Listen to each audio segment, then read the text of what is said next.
The more money you make, the more the IRS will take. So if you go from making $75,000 to $150,000, you're not going to see $75,000 divided by 12 on your paycheck. As a matter of fact, I know people who get a raise from $100,000 on their job to $200,000, and they've actually seen less on their check.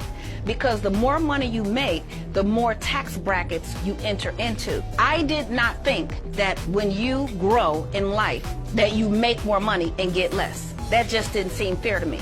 So the first thing is to spend less money. The next thing is, yes, to get more money. Multiple streams of income, a raise on your job, do some extra shift. But the third ingredient is the single most important ingredient, and that is you have to get your money back. Well, guess what? That's what the IRS says. The IRS says if you drive your car for business, you can get your money back. If you just go out and drive for personal reasons, you don't.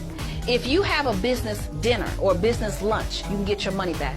If you take a business trip, you can get your money back. The IRS says this well over hundreds and hundreds of times.